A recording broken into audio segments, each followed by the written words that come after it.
Hello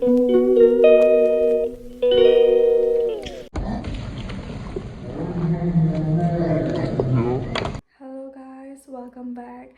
Ngasisu college chattoine aido college chatlani aduga horen servicing chatkanibako gari gi adu dunganda shopping matik chatpa khotpa ai kamai tawdoino do predict tawdi ngamdebako day in my life ni ngasigi vlog sidi yengminase.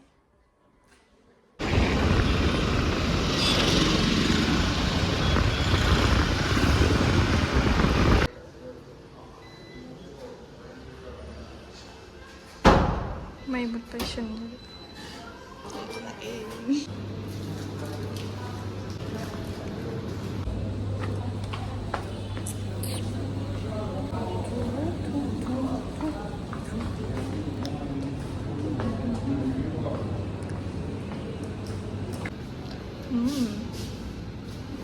yung magkapura say fashion lang sa alam kayo so ay daw so ang bayaw hindi ko ito aduan ko katara ay dora ano ko nang saya lang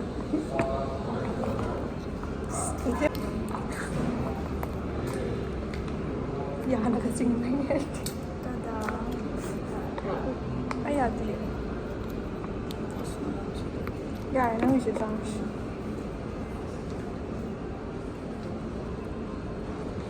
이건 티슈 사용할 때 unlimited로 턴 없어야 됩니다. 그래서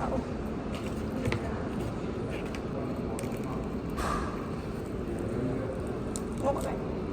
딱 보시고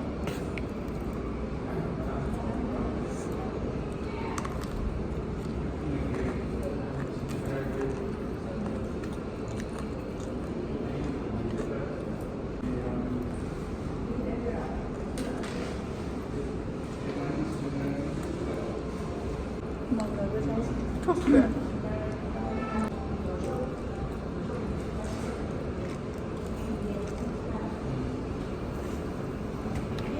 somebody nakan like talk siya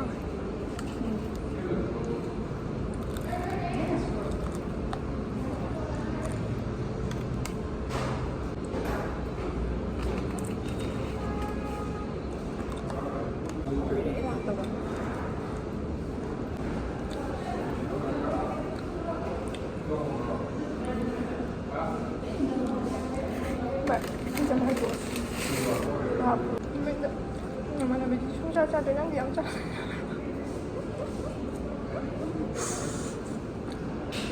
이거 알겠습니다. đang đi kèm với con đồng năm hay là sao mà tôi phải anh nào comment biết nó sao vậy này mà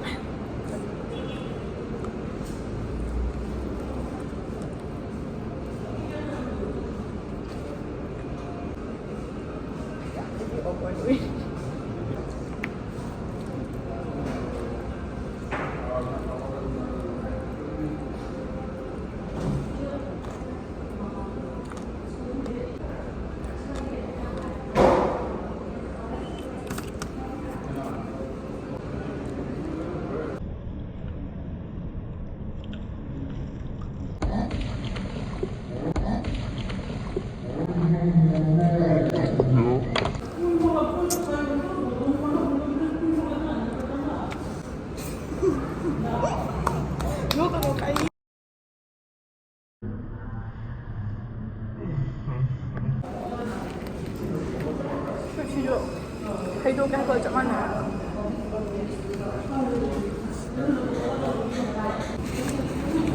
tâm làm sao thì bạn cầm có ngày với nhau với em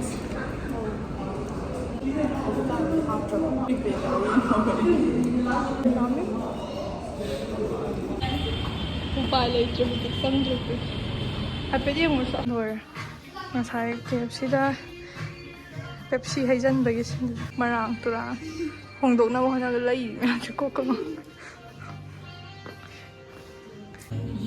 ngâm nè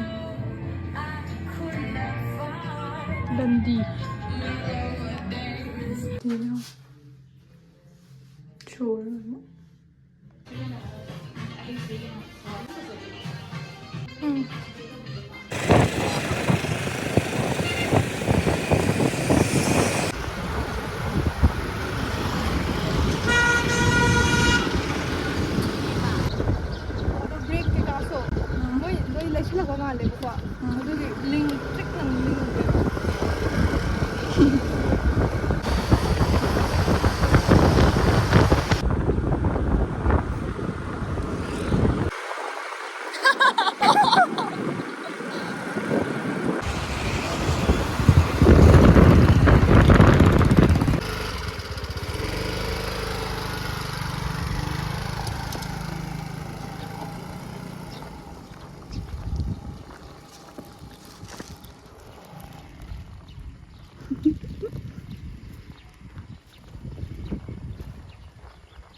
चलो चलो